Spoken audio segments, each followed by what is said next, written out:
बिस्मिल्लाहिर्रहमानिर्रहीम। अस्सलाम वालेकुम। उम्मीद है सब ठीक ठाक होंगे। तो जो सर ने मुझे टॉपिक दिया है वो है evolution of flights bye birds. तो सबसे पहले इसके बारे में दो हाइपोथेसिस दिए गए हैं। हाइपोथेसिस के बारे में ये है कि हमेशा हाइपोथेसिस वो होता है जो कि अभी कंफर्म ना हुआ हो, थ्योरी ना पेश की गई हो उसके बारे में।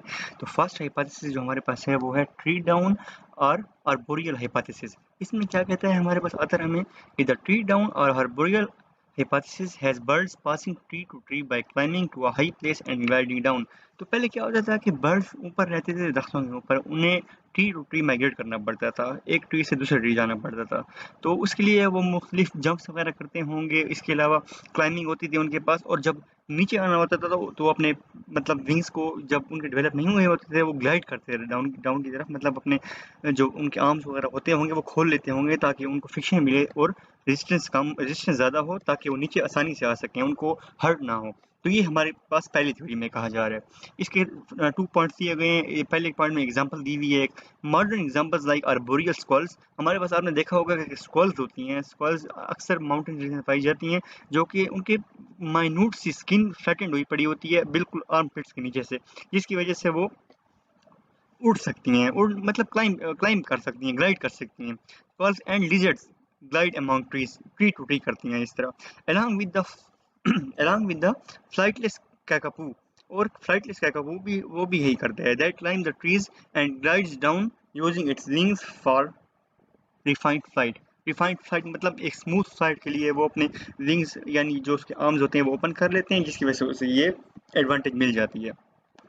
इसके बाद हमारे पास जो सेकंड पॉइंट है वो हमारे पास कह रहा है कि हाउ एवर द वीकनेस, इसमें वीकनेस डिफाइन कर रहा है थर्ड इस सेकंड पॉइंट के अंदर, कि वीकनेस क्या है इस हाइपोथेसिस की। The weakness of this hypothesis is that lack of feathers in ancient arboreal dromaeosaurs while.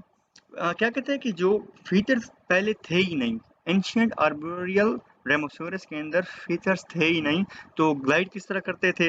अब ये पहला पॉइंट है इसकी वीकनेस, इस हाइपोथेसिस का जो वीकनेस का पहला पॉइंट है वो ये है कि जो आर्बोरियल रेमोसोरस थे उनके अंदर फीचर्स नहीं थे बिल्कुल बॉडी पर, यानी वो किस तरह ग्लाइड करते थे। और दूसरा जो है while microraptor species were both climbers and arboreal, और दूसरा ये कि जो माइक्रो रेप्टर स्पीशीज थी वो बोथ क्लाइंबर्स भी थे और अर्बोरियल भी थे, यानी क्लाइंबर चढ़ भी सकते थे, दरख्त के ऊपर क्लाइंब करते थे, और अर्बोरियल थे जो कि ट्री टू ट्री माइग्रेट भी कर सकते थे। तो ये भी इसका वीक पॉइंट, थोड़ी सी वीकनेस दी हुई है।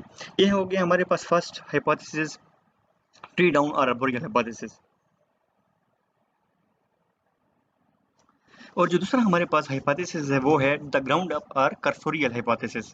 ठीक है, इसमें हम क्या कहते हैं कि द ग्राउंड अप और cursorial hypothesis has running birds with primitive wings flapping to launch themselves to the air from the ground. तो ये क्या करते थे, इनके पास रनिंग बर्ड्स होते थे, ये इनको थोड़ी सी हमारे पास रनिंग रिक्वायर होती थी फ्लाइट करने के लिए। ये क्या करते थे, ये थोड़े से चंद मीटर या फुट का फासला रन करते थे, उसके बाद अपने बर्ड्स अपने फीदर्स फ्लैप कर रहे होते थे, और जैसे ही इनको एक मखसूस वेलोसिटी या एक्सेलरेशन मिल जाती थी तो ये हवा में आ जाते थे। ये हमारे पास क्या कहते हैं, ये ग्राउंड अप और कर्सोरियल हाइपोथेसिस है। हैज द ग्राउंड अप और cursorial hypothesis has running birds with primitive wings flapping to launch themselves to the air from the ground. उस वक्त ये कुछ ही हद तक, यानी वो ज़रा ऐसा नहीं कि आसमानों में चले जाते होंगे, कुछ ही हद तक उड़ पाते होंगे, ताकि कुछ मतलब अपने आप को थोड़ा सा पानी कवर कर लिया इन्होंने, या टी टू टी माइग्रेट कर लिया, इस वजह से ये इनकी एवोल्यूशन में ये है। इसके हमारे पास 3 पॉइंट्स हैं। पहले पहले जो था बाइपेडल, बाइपेडल मतलब दो पाँव वाला। Bipedal ground dwelling ancestral birds may have used feather wings to snare and capture insects or to refine from the aerodynamic control to their leaves as they try to feed। इसमें यही कह रहा है कि बाइपेडल ग्राउंड जो dwelling ancestral birds थे, पहले जो एंसेस्ट्रल बर्ड्स थे वो क्या करते थे, उनके पास फीदर से क्या करने के लिए, टू स्नेयर। अब स्नेयर क्या होता है, हमारे पास स्नेयर इसे कहते हैं कि अपने आप को किसी मुश्किल सूरत हाल से निकाल लें। ठीक है, तो बेसिकली होता यूँ था कि जब इनके पीछे कोई प्रेडेटर लग जाता था तो ये अपने विंग्स फ्लैप करके थोड़ी सी मतलब डिस्टेंस मेंटेन करने में कामयाब हो सकते थे। इसे कहते हैं स्नेयर, मतलब मुश्किल सूरत हाल से बच जाना। एंड कैप्चर इंसेक्ट्स, और इसके अलावा कैप्चर इंसेक्ट भी पकड़ सकते थे जो हवा में उड़ रहे होते थे, थोड़ा सा अपने विंग्स फ्लैप कर लिए, विंग्स अपने फड़फड़ा लिए और उसके ऊपर थोड़ा सा मतलब जंप्स कर लिया, तो उसके ये भी कर सकते थे। और to refine the aerodynamic control of the leaves as they try to feed. इसके अलावा जो अपना वो एरोडायनामिक कंट्रोल होता था, अपने आप को एक ही डायनामिक सूरत हाल में रखने के लिए, स्टेबल रखने के लिए वो ये करते थे ताकि गिरे ना और अपना इजीली फीड कर सकें। ये हो गया हमारे पास पहला पॉइंट, किस चीज़ का, ground up arc theory hypothesis का। दूसरा हमारे पास क्या है कि primitive wings become larger and become more capable of powered flight. तो क्या हुआ कि हमारे पास दूसरे प्रिमिटिव विंग्स थे, इनके जो पहले विंग्स थे बिकम लार्जर, और इसके क्या हो गए, वो थोड़ा बड़े हो गए and become more capable of power flight. और इस वजह से जब इनको देखें, जिस चीज़ पर भी हम काम करते हैं तो वो ज़ाहिर बात है इवॉल्व होगी। जैसे हमारी लर्निंग है, हम जितना ज़्यादा लर्न करेंगे वो उतना ज़्यादा हम अच्छे तरीके से कर सकेंगे। इसी तरह इन्होंने ये जो अपना फर्स्ट पॉइंट हमने डिस्कस किया, ये जो करते थे तो इनका इवॉल्व हुआ और भी बेहतर सूरत हाल की तरफ। और उसमें क्या हुआ कि become larger and more capable of power flight. और मोर कैपेबल किस चीज़ की हो गई, पावर फ्लाइट की, एक बेहतरीन फ्लाइट लेने की, उड़ने की। अब इसका भी एक ड्रॉबैक है, वो हमारे पास क्या है, however ground launch requires working against gravity. लेकिन हमारे पास क्या कहते हैं कि एक बेसिक फिजिक्स का रूल है कि ग्राउंड लॉन्च को तभी पॉसिबल हो सकता है जब हमारे पास वो ग्रेविटी से ओवरकम कर ले। जब ग्रेविटी हमारे पास बिल्कुल ओवरकम कर लेगा तो हमारे पास ग्राउंड लॉन्च हो सकेगा, ठीक है। लेकिन इसके अंदर इनके पास अभी इतनी कैपेबिलिटी नहीं थी कि वो ग्राउंड लॉन्च को रेजिस्ट कर सकें। And there are no living examples of these ground launch gliders.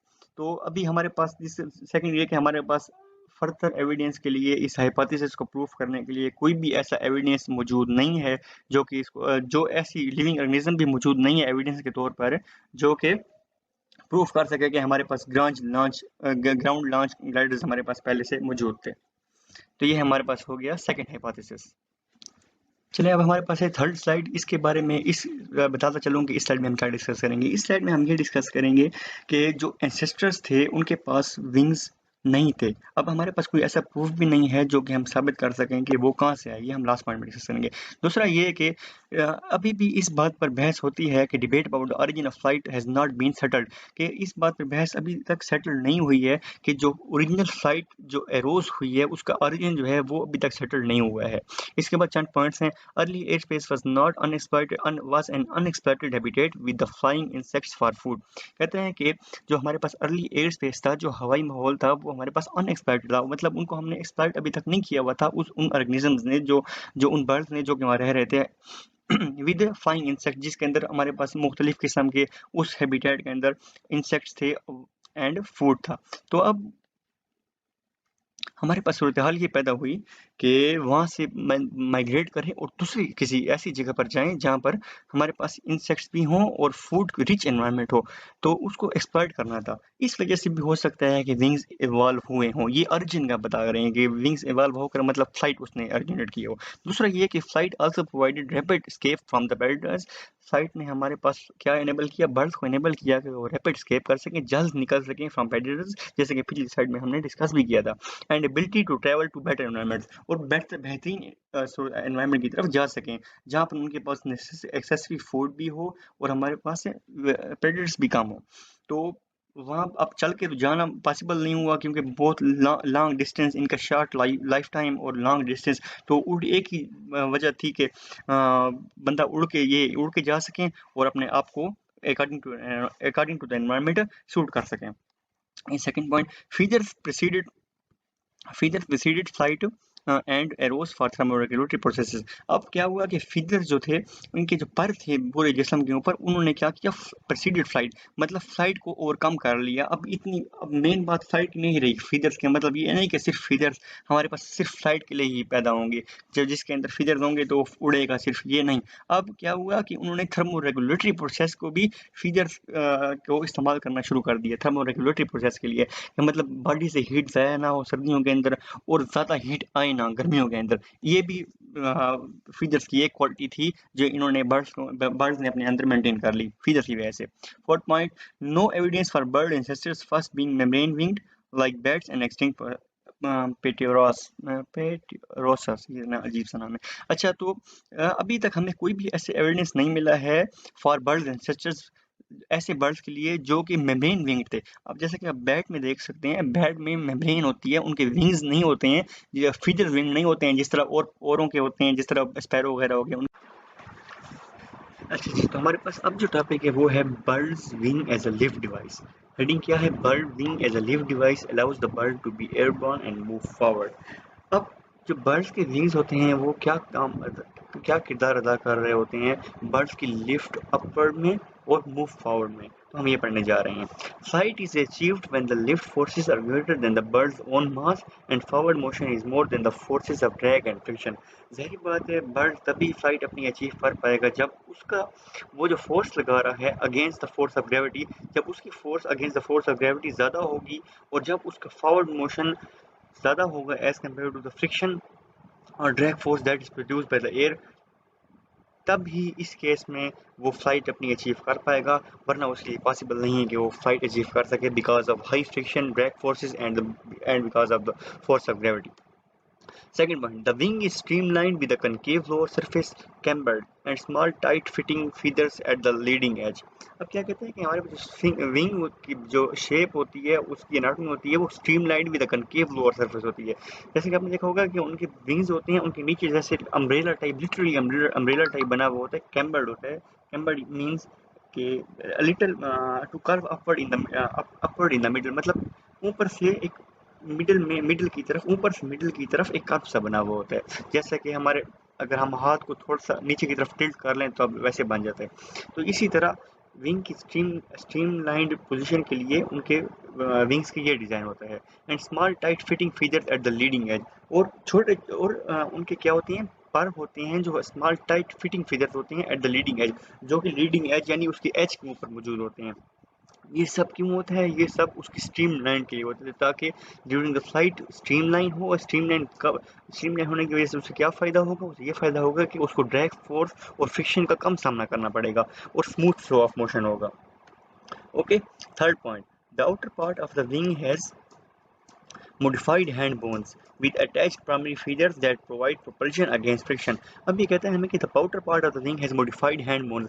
outer part जो होता है विंग का, आपने देखा होगा एल शेप, जो बर्ड्स के विंग्स होते हैं वो एल शेप होते हैं, ऐसे सीधे आ रहे होते हैं और कर्व हो जाते हैं। वो जो लास्ट कर्व पार्ट है उसके ऊपर हमारे पास प्राइमरी फीचर्स अटैच होते हैं। प्राइमरी फीचर्स यानी बेसिक फीचर्स, बड़े पार्ट अटैच होते हैं और वो पूरी बॉडी के सबसे लंबे पार्ट होते हैं। That provide propulsion against friction, जो क्या प्रोवाइड करते हैं, जो प्रोवाइड करते हैं प्रोपल्जन यानी एक बेसिक थ्रस्ट प्रोड्यूस करते हैं अगेंस्ट द फ्रिक्शन, जो फ्रिक्शन को ओवरकम करने में काम आते हैं।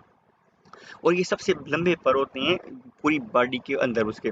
Third, lift is provided by the inner part of the cambered wing acting as an airfoil and by secondary feathers and forearm bones and muscles। ये तमाम पार्ट्स हैं जो कि हमारे पास एक बर्ड में लिफ्ट प्रोवाइड करते हैं। कौन कौन से पार्ट हैं? Inner part of the cambered wing, जो इनर पार्ट अंदर का पार्ट है कैम्बर्ड विंग का, यानी जो उसकी एक कनकेव साइड है उसके अंदर जो इनर पार्ट होता है, acting as airfoil. And by secondary features, और सेकेंडरी फीचर्स वो आप डायग्राम में देखेंगे आगे, secondary features with primary features and all the features are mentioned and labeled। and forearm bones and muscles, और इसके forearms and muscles का इंतहाई ज़्यादा किरदार होता है क्योंकि सारी की सारी पावर इन्होंने ही जनरेट करनी होती है। इसके बाद है हमारे पास हाउ विंग्स क्रिएट लिफ्ट, तो इसकी हम ये स्टडी करने जा रहे हैं। Wings create lift from the combination of air deflected downward and high pressure below the wing than above it. तो यानी इसका मतलब ये है कि जब हमारे पास जो विंड होगी जो डिफेक्ट हो रही होगी डाउनवर्ड और and higher pressure below the wing than above it, जब हमारे पास विंग एयर का प्रेशर जो होगा वो हाई होगा विंग के ऊपर और लो होगा विंग के नीचे, इसका मतलब ये है कि विंग की लिफ्ट क्रिएट होगी। ये बेसिक प्रिंसिपल है, हमारे पास हमने पहले भी पढ़ा था एफएससी के अंदर, ये है बर्नौली इक्वेशन से लिया गया। यानी जब हमारे पास एक प्रेशर हाई होगा एक तरफ और दूसरी प्रेशर लो होगा, इसका मतलब है कि लिफ्ट क्रिएट होगी, वहाँ पर प्रेशर डिफरेंस पैदा होगा जिसकी वजह से लिफ्ट क्रिएट होगी। ठीक है। Second point, birds hold their wings at an angle so that the leading edge is higher than the trailing edge. हमारे पास बर्ड्स जो होते हैं वो अपना जो विंग होता है वो ऐसे एंगल पे रखते हैं कि जहाँ पर जो लीडिंग एज है वो हायर होता है देन द ट्रेलिंग एज। अब लीडिंग एज किसे कहते हैं और ट्रेलिंग एज किसे कहते हैं, मैं आपको पिक दिखाता हूँ उसमें आपको पता चल जाएगा। ये देखें, ये जो है ये फ्रंट पोर्शन जो है ये है हमारे पास लीडिंग एज और ये जो बैक पोर्शन है ये है ट्रेलिंग एज। हमेशा आप स्लाइड के दौरान नोट करेंगे जो लीडिंग एज होता है ये अपर होता है और ये ट्रेलिंग एज होता है ये लोअर होता है। ठीक हो गया। थर्ड पॉइंट है air moves from the front to back over the wing and is deflected downward while giving a forward motion to the wing. Air हमेशा कहाँ से आएगी? एयर हमेशा हमारे पास यहाँ फ्रंट से आ रही होगी और वो नीचे की तरफ डाउन होगी। जैसे हमने पढ़ लिया कि ये जो एज होता है ये इसका डाउन की तरफ होता है तो नीचे की तरफ जाएगी, जो इसके फॉरवर्ड मोशन को प्रमोट करेगा। During the flight the bird wing angle causes high pressure in front and below the wing while low pressure is formed above and behind the wing। अब ये हम क्या कह रहे हैं कि ड्यूरिंग द फ्लाइट जिस टाइम उड़ रहा होता है, उड़ान के दौरान the bird wing angle causes high pressure in front end below the wing. जो हमारे पास जो एंगल होता है विंग्स का, वो ऐसा एंगल होता है कि आगे और पीछे दोनों तरफ प्रेशर ज़्यादा होता है। While low pressure is form above and behind the wing, लेकिन हमारे पास कम प्रेशर होता है ऊपर और नीचे की तरफ, बिहाइंड की तरफ, ठीक है, पीछे की तरफ हमारे पास कम प्रेशर होगा। लेकिन जब हमारे पास ऊपर की तरफ और बिल्कुल नीचे की तरफ प्रेशर ज़्यादा होगा और आगे और पीछे की तरफ प्रेशर कम होगा, तो एक प्रेशर डिफरेंस क्रिएट हो जाएगा। जब भी प्रेशर डिफरेंस क्रिएट होता है तो हमें बर्नौली इक्वेशन ये कहती है कि वहाँ पर जब प्रेशर डिफरेंस क्रिएट होगा तो आपका प्रेशर गैप बन जाएगा, और जब प्रेशर गैप बनेगा तो वहाँ पर आपकी फोर्स जनरेट होगी। ठीक हो गया। Third, for last point, the inertia of fast-moving air above the wing keeps air moving towards the trailing edge to continue lift and forward movement।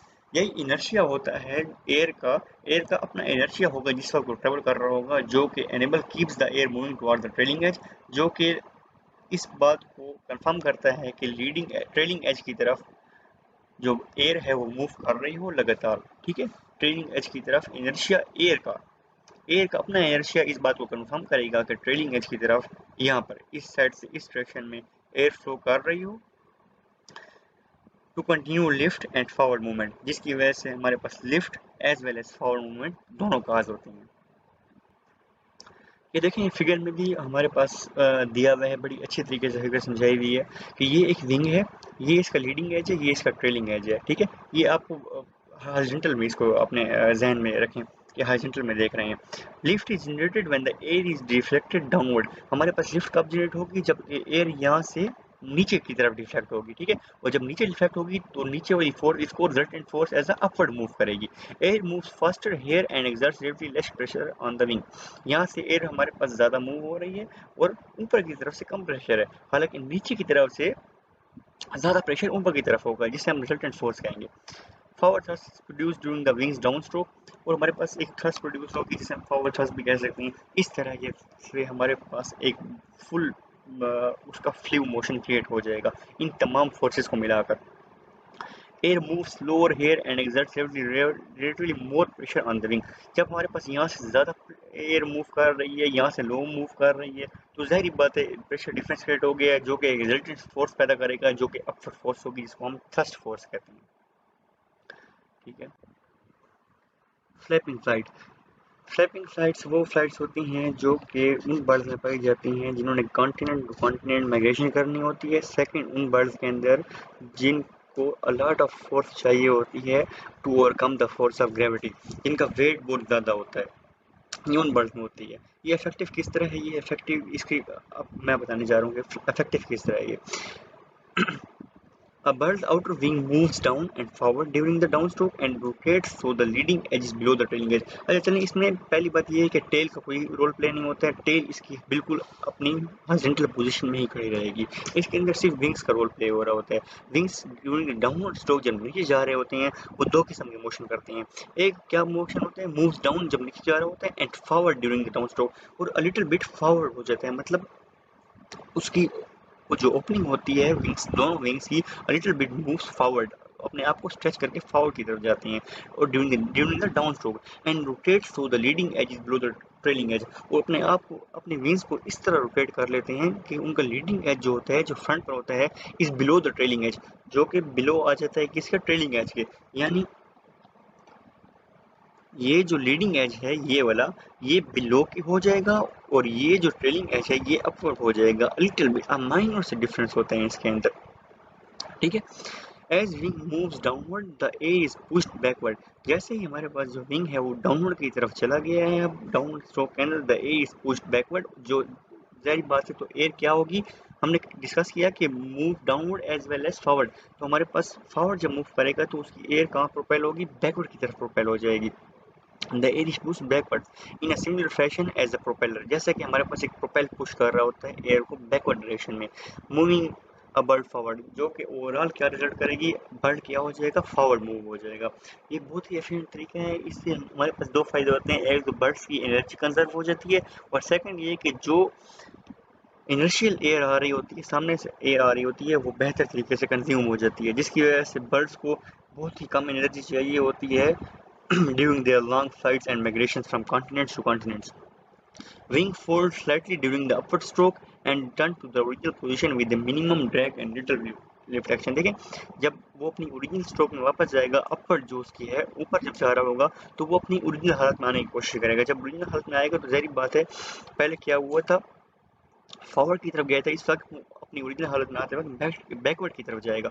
जब बैकवर्ड हो जाएगा तो उसकी लीडिंग एज और ट्रेलिंग एज दोनों अपनी जगह पर वापस आ जाएंगे, ओरिजिनल पोजीशन में आ जाएंगे, with minimum drag and little lift action. जो कि ओवरऑल इसका रिजल्ट हमें क्या मिल रहा है, मिनिमम ड्रैग, ड्रैग फोर्स बहुत ही कम है, और लिटिल लिफ्ट एक्शन बहुत ही कम रिक्वायर हो रहा है, इसी तमाम प्रोसेस की वजह से, जो कि हमने फर्स्ट और सेकंड पॉइंट में डिस्कस कर लिया। Many large birds rotate their wings to create additional lift। जैसे देखें, ग्रेविटी का इससे जिक्र किया है अभी, कि जैसे हमारे पास कई बर्ड्स जो होते हैं जो लार्ज होते हैं, they have to lift an additional weight attach to them their selves, जिसकी वजह से इनको काफ़ी ज़्यादा अप स्ट्रोक करनी पड़ती है। इसी तरीके से अप स्ट्रोक करेंगे और ऊपर इनको अपनी एनर्जी कंज्यूम करनी पड़ेगी अगर इनको प्रॉपर फ्लाइट इन्होंने करनी है, to compensate the extra weight in size. ये देखें, ये हमारे पास एक बर्ड है, डक ही है। देखें, डक का वेट सबको पता है कि ज़्यादा होता है, तो अब इसको उड़ने के लिए लगातार मूवमेंट करनी पड़ेगी अपनी इस विंग्स की, upward downward with a special movement called flapping movement. और जब फ्लैपिंग मूवमेंट करने में कामयाब हो जाएगा, in norm of flapping flight of strong flights like ducks, the wing sweep downward and forward fully extended, fully extend होके जा रहे हैं ताकि इसको फुल थ्रस्ट मिल सके और ये आसानी से उड़ सके। Ducks are also migratory birds. They move from place to place in search of food and also then suitable environments and habitats like summers with fresh waters and fish rich environments.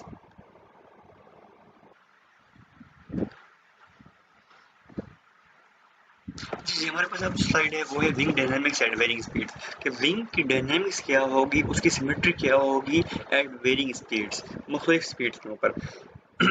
Birds that hover, यानी वो bird जो कि hover एक ही जगह पर रखते हैं, एक ही जगह पर रुकने की एबिलिटी उनके पास होती है, during the flight have powerful upstroke and change wing orientation to reduce lift but not thrust to maintain position.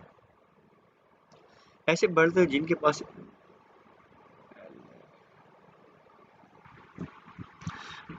जो कि होवर करते हैं ऊपर, ऐसे इनको ऐसी लिफ्ट चाहिए होती है जो कि जस्ट इनको एक जगह पे मेंटेन कर सके, for sucking the flowers nectar. इन इसके लिए कुछ बर्ड ऐसे होते हैं जो कि पानी के ऊपर अपने आप को स्टिल मेंटेन करते हैं, लिफ्ट मेंटेन करते हैं by hovering again and again by flapping their birds their wings. तो क्या होता है कि अब जब उनके पास एकदम से उनको मछली नज़र आ जाती है, फिश वगैरह नज़र आती है, तो उस पर अटैक कर देते हैं, इसे कहते हैं hovering. Birds that hover have powerful upstroke and change wing orientation to produce lift but not thrust to maintain position.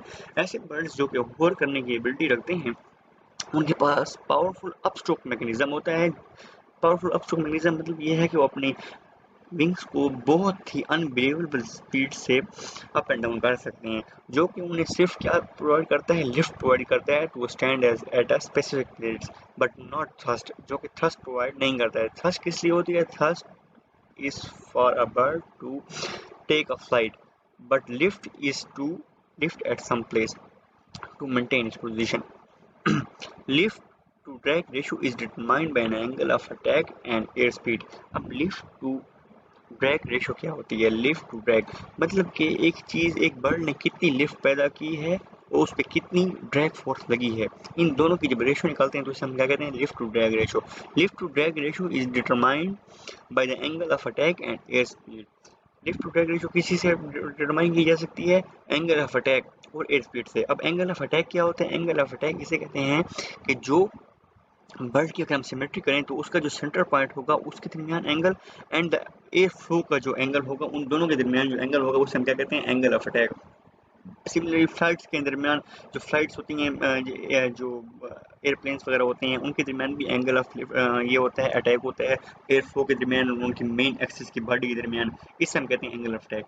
और एयर स्पीड, जो कि एयर की स्पीड आ रही होती है, इन दो चीज़ों से हम लिफ्ट टू ड्रैग रेशो निकाल सकते हैं। लिफ्ट टू ड्रैग रेशो इस बात में हमें हेल्प कर सकती है कि बर्ड की उम्र कितनी बर्ड कितना एफर्ट लगा रहा है अपनी लिफ्ट को मेंटेन करने के लिए। At high speeds At high speeds, sufficient lift is generated so that wing is held at low angle of attack, creating less drag। कहते हैं कि जब हाई स्पीड होती है हमारे पास तो इतनी ज़्यादा हमें फोर्स नहीं चाहिए होती है इतनी ज़्यादा हमें फोर्स नहीं चाहिए होती है, सफिशिएंट लिफ्ट इज जनरेटेड, क्योंकि सफिशिएंट लिफ्ट हमारे पास जनरेट हो रही होती है। So the wing is held at low angle of attack, और मेरा विंग जो होता है वो लो एंगल ऑफ अटैक होता है, यानी उसका अटैक का जो एंगल होता है वो नीचे होता है। बर्ड्स को अब इसमें भी एफर्ट करना पड़ता है कि उनका एंगल जो है, जो विंग का एंगल है वो अपवर्ड है या डाउनवर्ड है। ज़ाहिर बात है जब अपवर्ड होगा तो उसकी एफर्ट लग रही है, जब नीचे होगा तो भी उसकी कुछ ना कुछ एफर्ट लग रही है, लेकिन लेस। लेकिन जब हमारे पास हाई स्पीड पे होगा तो सफिशिएंट लिफ्ट से जनरेटेड, हमारे पास काफ़ी पहले से लिफ्ट जनरेट हुई पड़ी है, so that wing is held at low angle of attack creating less drag. हमारे पास विंग क्या होगा, लो एंगल ऑफ अटैक पे होगा, और जो कि हमारे पास कम ड्रैग फोर्स प्रोड्यूस करेगा। सेकंड, एट लो स्पीड, जब हमारे पास स्पीड लो होगी, lift is increased with the greater angle of attack, तो हमारे पास इस हमिंग जो भी बर्ड होगा उसको अपने एंगल ऑफ अटैक जो है उसको क्या करना होगा, ग्रेटर रखना होगा। Lift is with greater angle of attack greater रखने का मतलब ये है कि उसको अपनी एक्सेस को इस तरह मेंटेन करना पड़ेगा, अपनी बर्ड्स की अपनी एक्सेस जो होती है, उनकी सेंटर पॉइंट होता है, उनको इस तरह मेंटेन करना पड़ेगा कि जो उसके विंग्स हैं वो ग्रेटर एंगल पे आए। ग्रेटर एंगल ऑफ अटैक मतलब जो एयर फ्लो उसके दरमियान जो एंगल बन रहा है वो ग्रेटर हो।